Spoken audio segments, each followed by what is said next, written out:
But nothing prepared me for the morning Vivian Hardcastle arrived. She stepped out of a chauffeured SUV flanked by 2 attorneys, wearing a Chanel jacket that belonged at a gala, with an expression that said this proceeding wasn't worth her attention. She wasn't just confident, she was contemptuous, in a way that had clearly never cost her anything.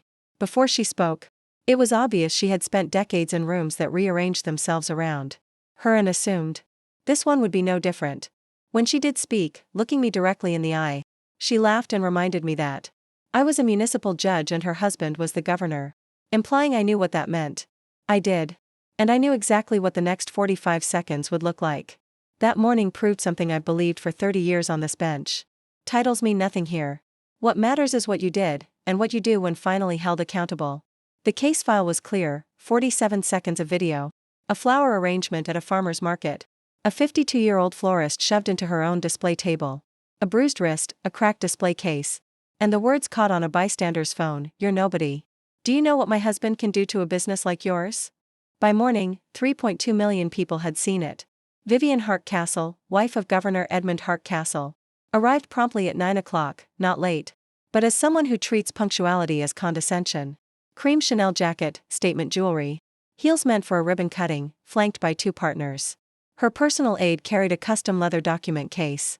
Harrison Polk, seasoned defense attorney, sat at the table, composed and prepared. In the gallery, Rosa Delgado, wrist in a brace, sat still, her posture saying she understood this was the room where answers came, and she would wait for them. I asked her directly, "Do you believe what you did was wrong?"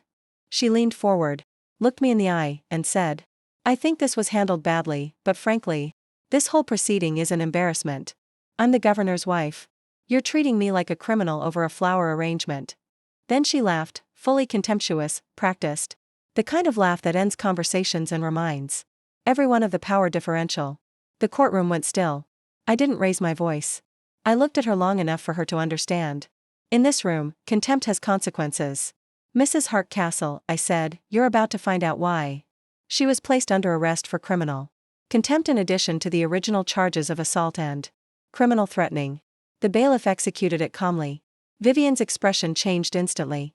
From performed arrogance to shock at discovering this courtroom plays by entirely different rules. "You can't do this. Do you know who my husband is?" she demanded. "I do," I said. "And I'll tell you this, his title isn't in this room. His name isn't in this room.